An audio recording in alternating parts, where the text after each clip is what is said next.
বাংলাদেশের প্রধান বিমানবন্দর হল হযরত শাহজালাল আন্তর্জাতিক বিমানবন্দর। এটি বাংলাদেশের প্রধান বিমানবন্দর এবং সর্বাধিক গুরুত্বপূর্ণ।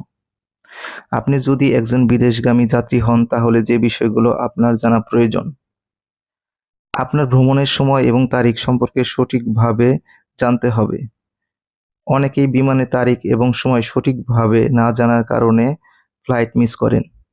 তাই সময় নিয়ে বিমানবন্দরে অবশ্যই পৌঁছাবেন। বিদেশ যাওয়ার পূর্বে আপনি ভালোভাবে আপনার ব্যাগ গুছিয়ে নিবেন। ব্যাগ গোছানোর সময় মনে রাখবেন যে ব্যাগগুলা কাউন্টারে জমা দিবেন সেই ব্যাগে কোনো টাকা-পয়সা, গহনা, অন্য কোনো দামি জিনিস, টিকিট বা চাকরির কাগজপত্র রাখা যাবে না। এসব জিনিস একটা ছোট্ট ব্যাগে নিজের সাথে রাখবেন। আর আপনার বাড়িতে আপনার কাগজপত্রের প্রয়োজনীয় এক সেট ফটোকপি রেখে যাবেন। বিদেশে যাওয়ার সময় যে সমস্ত জিনিস নিজের সাথে নেওয়া যাবে না, যেমন বিভিন্ন অস্ত্র, বিপজ্জনক বিস্ফোরক, ব্লেড, ছুরি, কাঁচি ইত্যাদি। দুর্গন্ধ বের হয় এমন জিনিস নেওয়া যাবে না, যেমন শুঁটকি মাছ, কাঁঠাল, মাংস, দুধ, ডিম ইত্যাদি। পচনশীল জিনিসপত্র সাথে নেওয়া যাবে না, যেমন ফুল, ফল, সবজি ইত্যাদি। এয়ারপোর্টে যাওয়ার আগে যে সমস্ত কাগজপত্র অবশ্যই নিজের সাথে রাখবেন তা হলো পাসপোর্ট, ভিসা, ম্যানপাওয়ার, স্বাস্থ্য পরীক্ষার মূল রিপোর্ট, প্রশিক্ষণের সার্টিফিকেট, চাকরির চুক্তিপত্র, ভোটার আইডি কার্ড, বিমানের টিকিট, কোম্পানির নাম, কোম্পানির ঠিকানা, কোম্পানিতে দায়িত্বরত কর্মকর্তার নাম ও ফোন নাম্বার। আপনি যে দেশে যাবেন সেই দেশের কিছু টাকা সাথে নিয়ে যাবেন। বিমান ছাড়া ৩ ঘন্টা আগে বিমানবন্দরে পৌঁছাবেন। ৩ ঘন্টা আগে না পৌঁছালে আপনার ফ্লাইট মিস হতে পারে। তখন আপনি নানা জটিলতায় পড়তে পারেন।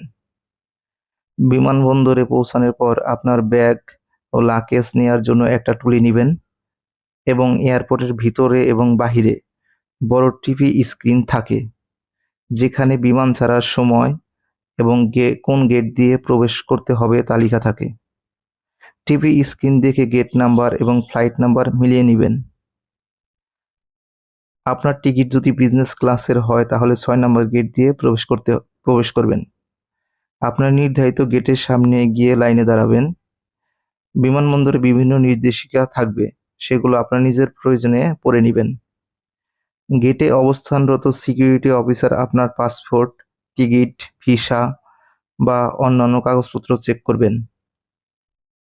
এরপর আপনার সাথে থাকা ব্যাগ, লাগেজ স্ক্যানিং করা হবে। আপনার ব্যাগ, লাগেজ স্ক্যানিং করার জন্য দিয়ে দিবেন। আপনার ব্যাগে কোনো বিপজ্জনক জিনিস আছে কিনা তা স্ক্যানিং করে দেখা হবে। ব্যাগ চেক করার পর একজন সিকিউরিটি অফিসার আপনার বডি চেকার মেশিন দিয়ে চেক করবেন।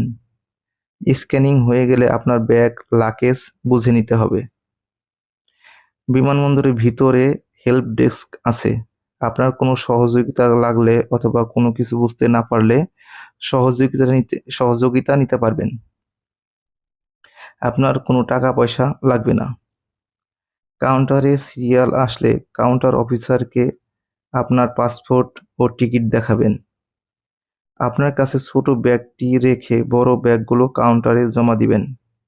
আপনার ব্যাগে স্টিকার লাগাবেন এবং একই স্টিকার আপনার বিমানের টিকিটের পেছনে একই নাম্বারের আরেকটি স্টিকার লাগিয়ে দিবেন, যেন বিদেশের এয়ারপোর্টে ব্যাগ ও লাগেজ খুঁজে পেতে কোনো সমস্যা না হয়।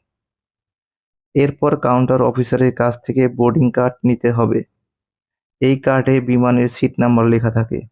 কার্ডটি ভালোভাবে বুঝে পূরণ করতে হবে। আপনি যদি না পারেন তাহলে হেল্প ডেস্ক এর সহযোগিতা নিবেন।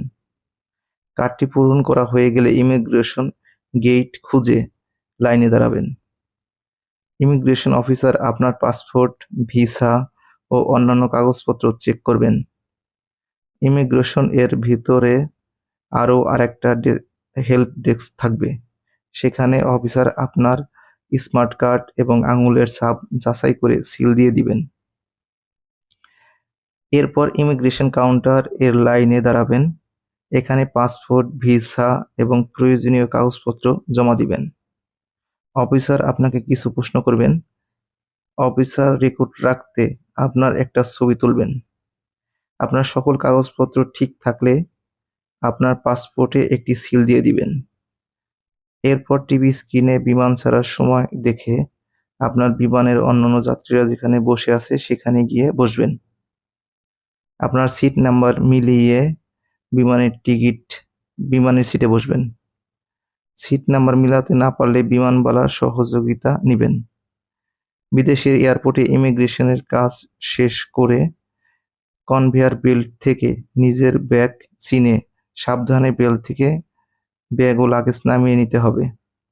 কোনো কারণে ব্যাগ বা লাগেজ খুঁজে পেতে সমস্যা হলে হারানো জিনিসের খবর যেখানে জানাতে হয় সেখানে জানাতে হবে।